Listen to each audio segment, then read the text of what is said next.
ముందుగా పరమగురువు బ్రహ్మశ్రీ పితామహ పత్రిజీ గారికి నా హృదయపూర్వక నమస్కారాలు. నేను 2006 జూన్లో ఫస్ట్ పత్తిసారి క్లాస్లో ధ్యాన శిక్షణ ధ్యానాన్ని చేశాను. అది ఒక మరోలేని రోజు. నేను ఈ ధ్యానంలోకి ఆరోగ్యం కోసమో లేక సమస్యలతోటో రాలేదు. ఎందుకంటే అంతకుముందే నేను 2006 ముందు భక్తి మార్గంలో బాబాగారి సాధన చేస్తూ ఎంతమందో యోగుల్ని అంతకుముందు కలిశాను. సో ఆ కార్యక్రమంలో బాబాగారు ఎప్పుడైనా సరే ఏదైనా సమస్య వచ్చినా బాబాగారే వచ్చి కల్లో చెప్పి మళ్ళీ ఆ సమస్యను ఎమ్మటినే తీర్చేవాళ్ళు. అందువల్ల నాకు ఎటువంటి సమస్యలు లేవు. కానీ ఆత్మజ్ఞానం తెలుసుకోవాలి, బాబాగారిని ప్రత్యక్షంగా చూడాలి అనే ఉద్దేశంతో ముఖ్యంగా ఈ ధ్యానంలోకి వచ్చాను. ఈ ధ్యానము శ్వాస మీద ధ్యాస 2006 నుంచి ఇప్పుడు 2020 వరకు ఈ రోజు వరకు చేస్తూ ఉన్న రోజు ఉదయం 1 గంట, సాయంత్రం 1 గంట తప్పనిసరిగా ధ్యానం చేస్తూ ఉంటాను. అయితే 2006 శ్వాస మీద ధ్యాసకి ఈరోజు పెట్టిన శ్వాస మీద ధ్యాసకి చాలా తేడా ఉంటుంది. ఎందుకంటే మనం ఆలోచించే విధానంలోనూ ఎంతో మార్పు వస్తుంది. తర్వాత ముఖ్యంగా మనం నేర్చుకోవాల్సింది ధ్యానము, స్వాధ్యాయము, సజ్జన సాంగత్యము, ఆచార సాంగత్యము. ఈ 4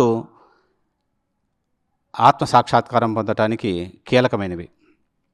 అయితే వీటిలో ఆల్రెడీ అందరం మనం ధ్యానము, స్వాధ్యాయము, సజ్జన సాంగత్యము చేస్తూ ఉంటాము. అయితే ఈరోజు ముఖ్యమైన క్లాసులో ఆచార సాంగత్యం గురించి నా ప్రతిసారితో ఉన్న నాకు అనుభవం, ఎక్స్పీరియన్సెస్ చెప్తాను. అట్నే నా ధ్యాన అనుభవాలు 2 కలిపి ఈరోజు క్లుప్తంగా ముగిస్తాను. పత్తిసారు గారు ఎప్పుడొచ్చినా పత్తిసారు మేము ప్రకాశం జిల్లాకు వచ్చే ముందు రిసీవ్ చేసుకునే వాళ్ళం. మా PSSM ప్రకాశం జిల్లా ప్రెసిడెంట్ శ్రీ సిద్ధా సూర్యప్రకాష్ గారు, నేను ఇద్దరం కలిసి వెహికల్లో వెళ్ళేవాళ్ళం. సార్ వెహికల్లో, ప్రకాష్ గారి వెహికల్లో వెళ్ళి సార్ని రిసీవ్ చేసుకొని ఒంగోలుకు వచ్చి క్లాస్ అయిన తర్వాత మళ్ళీ ప్రకాశం జిల్లాలో ఎక్కడ దొరుకుతున్నా పత్రిసారితో తిరిగేవాడిని. తిరిగి మళ్ళా నెల్లూరు, గుంటూరు వెళ్ళి అక్కడ క్లాస్ చూసుకొని సారు ఇంక వెళ్ళరా అంటే నేను రిటర్న్ అయ్యి వచ్చేవాడిని. ఈ విధంగా నెలకో 2 నెలలకో సార్ వచ్చేవాళ్ళు. సార్తో పాటు 1 or 2 days తప్పనిసరిగా సార్తో గడిపేవాడిని. ఇది నాకు ఎంతో అదృష్టాన్ని ఇచ్చింది.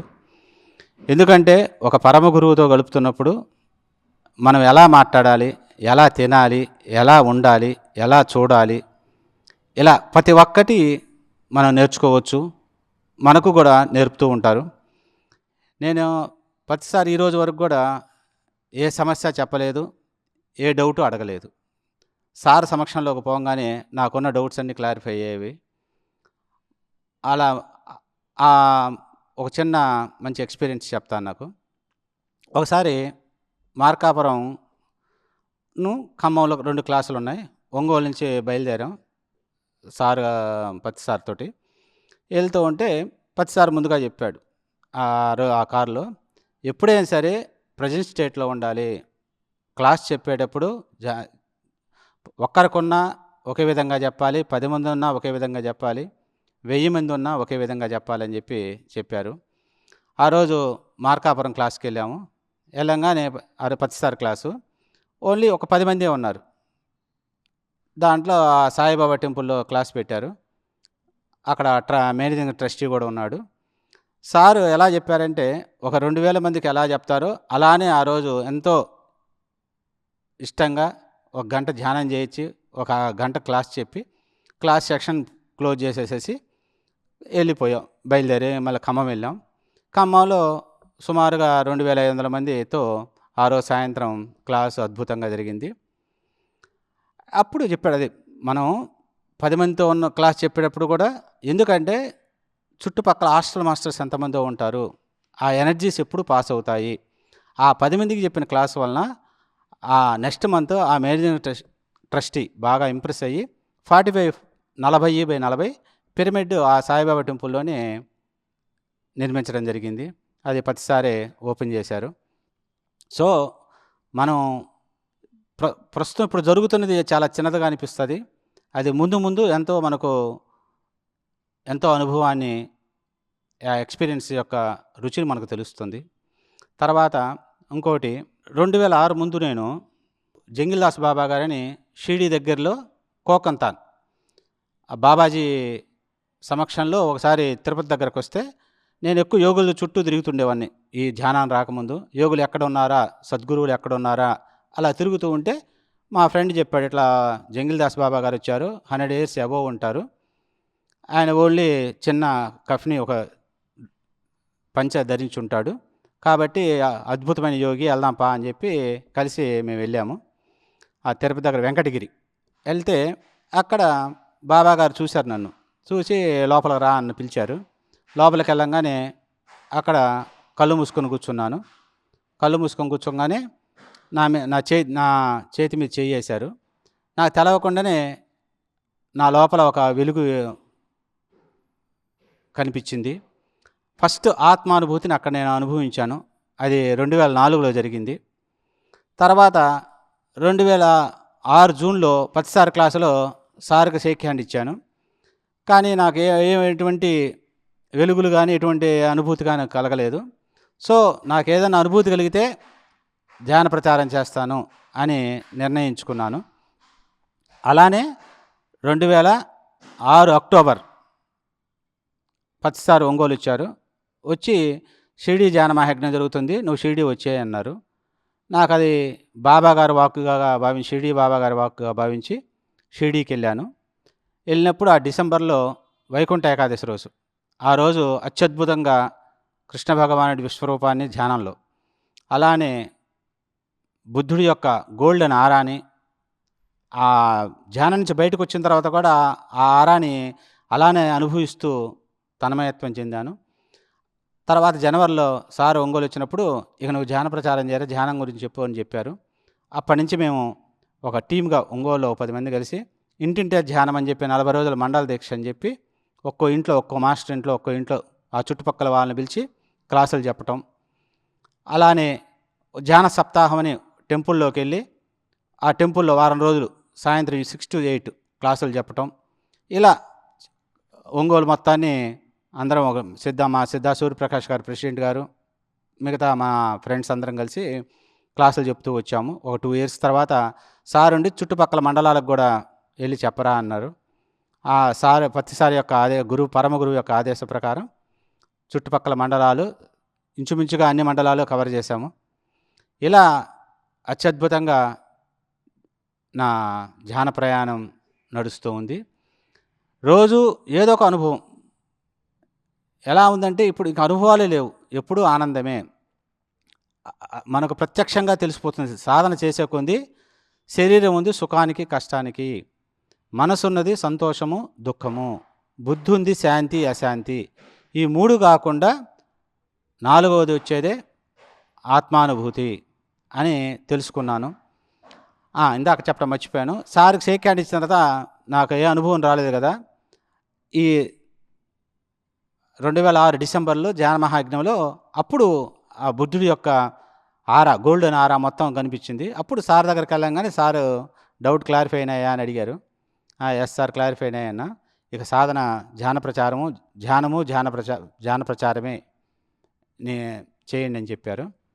ఇంకా అప్పటి నుంచి ఈ రోజు వరకు కూడా ధ్యానం చేస్తూ, ధ్యాన ప్రచారం చేస్తూ, ఎన్నో వందల పుస్తకాలు బుక్స్ చదివాను, స్వాధ్యాయం చేస్తూ, మన తోటి మిత్రులతో సజ్జన సాంగత్యం చేస్తూ, ముఖ్యంగా నెలకొక్కసారన్నా 2 నెలలకు కానీ తప్పనిసరిగా ఆచార సాంగత్యం చేస్తూ, పరమ గురువుని సమక్షంలోకి వెళ్ళినప్పుడు మనకున్న క్లారిఫికేషన్స్ గురువుని అడగనవసరం లేదు. మనం వెళ్ళిపోతే మన థాట్ ఎప్పుడు సైలెంట్ అయిపోతుందో, థాట్స్ లేకుండా స్టేట్కి వెళ్తామో ఆటోమేటిక్గా మన డౌట్స్ అన్నీ క్లారిఫై అవుతాయి.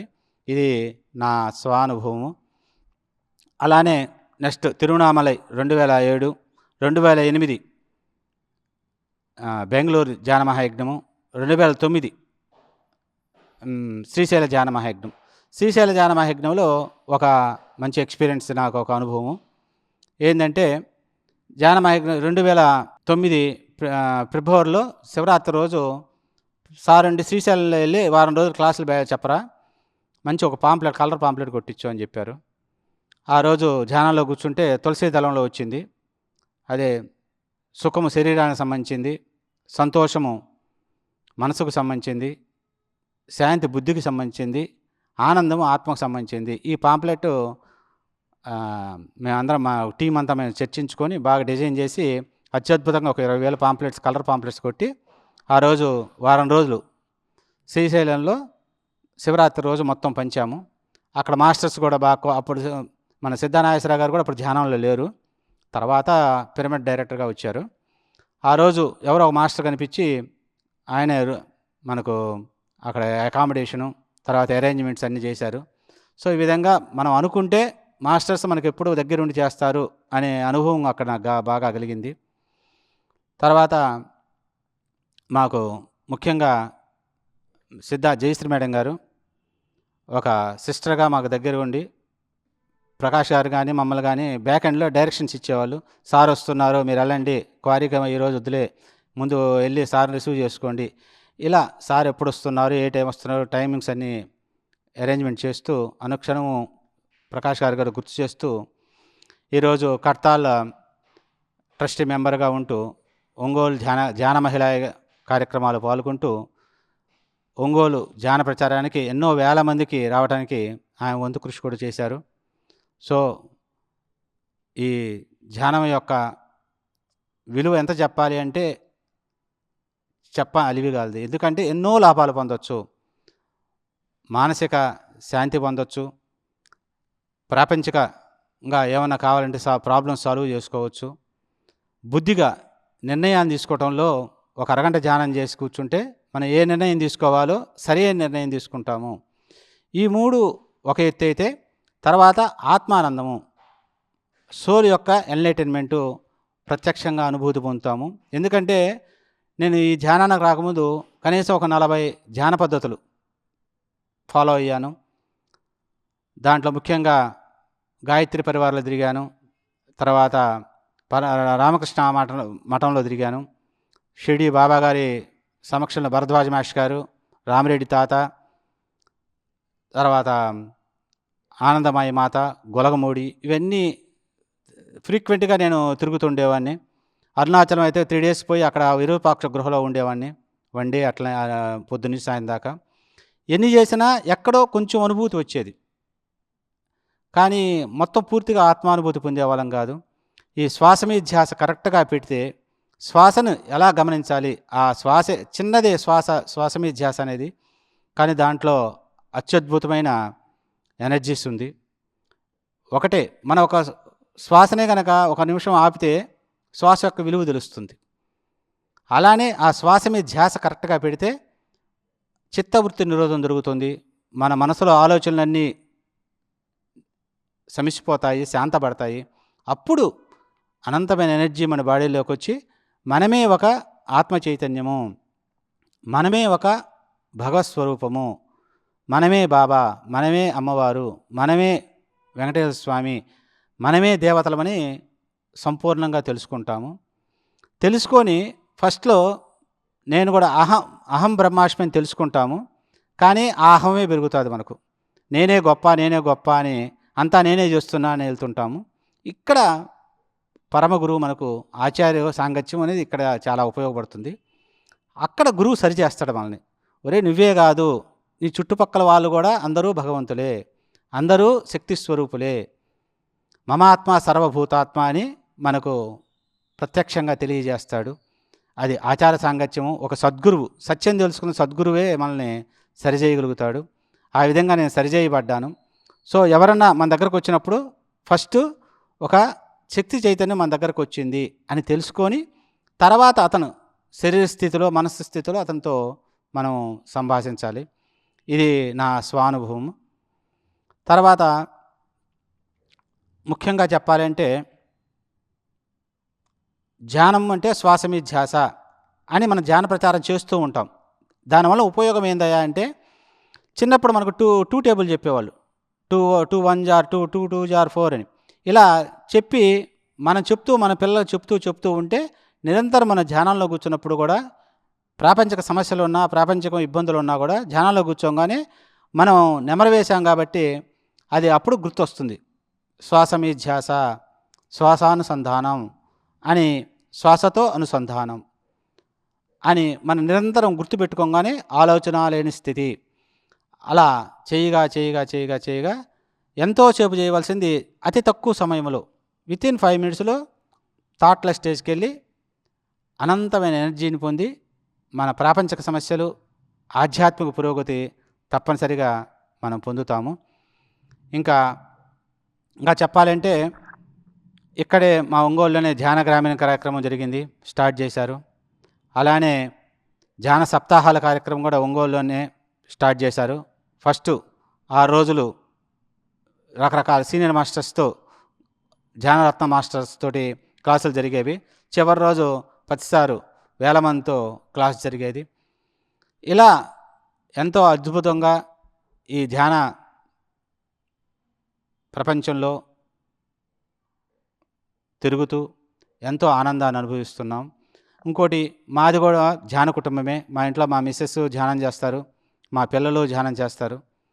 ఏదన్నా నాకు ఎప్పుడన్నా చిన్న డౌట్, అంటే మనం జరిగే పాత కరెక్ట్గా ఉందా అని డౌట్ వచ్చినప్పుడు మా మిస్సెస్కి ఏదో ఎక్స్పీరియన్స్ వచ్చి చెప్పేది, ఇట్లా నాకు ధ్యానంలో బాబా గారు వచ్చి ఇలా చెప్పారు, అలా చెప్పారు అని వాళ్ళ ఆమె యొక్క అనుభవం, ఎక్స్పీరియన్స్ చెప్పేవాళ్ళు.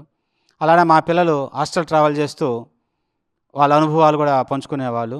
సో అప్పుడు 100% మనం పోయే దారి సరైన దారి, రహదారి, దీంతో మించిన సులభమైన పద్ధతి, ధ్యాన పద్ధతి లేదు అని అనుభవపూర్వకంగా తెలుసుకున్నాను. సో ఈ ధ్యానం అంటే శ్వాస మీద ధ్యాస అనేది 2006 జూన్లోనూ అదే చేశాను. ఈరోజు అదే శ్వాస మీద ధ్యాస పెడుతున్నాను. కానీ ధ్యానంలో మాత్రం చాలా తేడా ఉంది. ధ్యానం యొక్క అనుభవంలో చాలా తేడా ఉంది. మనసు యొక్క ఆలోచనలో తేడా ఉంది. మాట యొక్క ఎరుకులో తేడా ఉంది.